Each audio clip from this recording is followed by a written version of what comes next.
Zillow decided to stop buying houses last week. Maybe they realized it's not as easy as it looks on HGTV. Welcome to the LANDIS Look, where we take an inside look at the world of real estate. And today we're going to take an inside look into house flipping, iBuying, and Zillow. And from someone who's personally flipped probably somewhere in the 150 to 200 houses range, I can tell you it isn't easy. But Zillow was doing it at a really big scale. And in case you missed the news, Zillow has an iBuying arm. iBuying is an institutional buyer. It's a company that buys directly from the homeowner. Zillow's is called Zillow Offers. Then they announced last week they're not going to buy any houses in the fourth quarter. Complete stop. So what do you think about that? Well, first of all, probably this was not in their strategic plan, right? I don't think they got to the beginning of the year like, yeah, let's really ramp this up and then just come to a complete stop. So something obviously did not go right, or there's something that they see in the horizon that they don't like.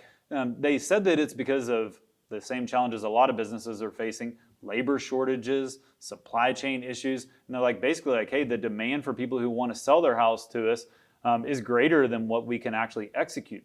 There are other iBuyers, institutional buyers in the market. Some of the biggest, Opendoor and OfferPad, they are not saying the same things. And so, I mean, they do see this as an opportunity to potentially gain market share on Zillow, but it does make you wonder, hey, what's happening here? Is it really just Zillow's operations are struggling, or is there something else that they see moving forward? iBuying is big business, and you might say, well, like, why is it big business for Zillow, and why would a seller sell to an iBuyer versus a traditional buyer, especially in a market where it's pretty easy to sell your house, and a lot of houses are selling quickly? The thing that the iBuyer offers, which a lot of people like, is convenience. It's just, hey, here's an offer. You don't have to do anything except move out and we'll buy your house. When Zillow first started, and OfferPad and Opendoor, and they started to become more prominent, you were seeing good-sized fees with them. They were often buying them at a discount to market value, but they've had to get more competitive over time. And as they've gotten better, they've been able to get more competitive. And you've probably heard, if you've talked to people in the industry, people saying, wow, they're offering as much as you could get on the open market. And so why wouldn't I sell it to Zillow, or why wouldn't I sell it to Opendoor or OfferPad? And that's not always the case, but just think about it. If you're making a ton of offers, sometimes you're going to pay a little bit above or below what the actual market value is. And so sometimes people were getting offers that were great, and it did make sense for the sellers to sell to Zillow. And sometimes people are willing to take a little bit less for the convenience, and they just sell it anyway, even knowing, hey, I'm leaving some money on the table, but this is just easy.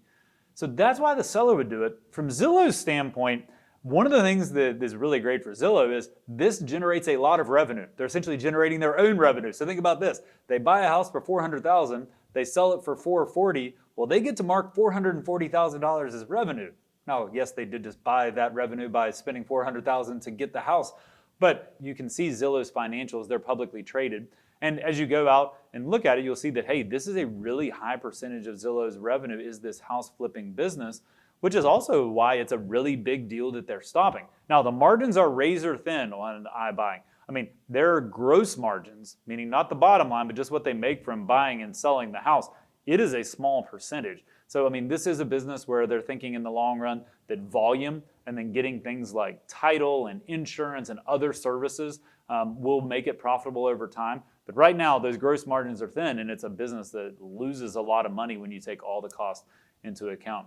So this has just been a big deal this week. I mean, Zillow, this is a big announcement. A lot of you probably saw there was a TikTok video that went viral a couple weeks ago that talked about, is Zillow essentially setting the market themselves by buying so many houses they can then set the price because they are the #1 seller in the market? I mean, there's a lot of conspiracy theory in that, but it did raise a lot of questions to me of, is this good?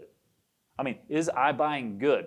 Now, for the consumer who's selling, if they want to sell and it's easy and convenient, the answer there is it probably is good. But is it good for the general public? And, I think that's up for debate. And we've seen firsthand, a lot of our clients are looking for the same type houses that Zillow wants to buy. Now, is it good that a first-time home buyer or a family can't buy a house because Zillow buys it and then Zillow resells it at a higher price? And so if you want to buy it yourself, you have to buy it at a higher price? I don't know. What do you think about that? If they buy houses and they decide not to sell them or they can't sell them, they put them into the rental pool, which also could be possible in the future.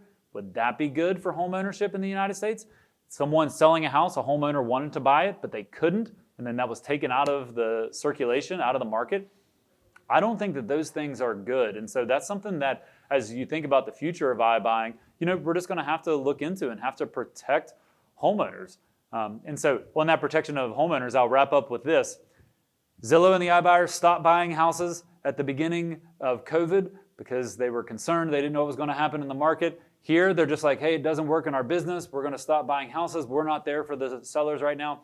And so, just a little plug for, the Justin Landis Group and the realtor community in general here.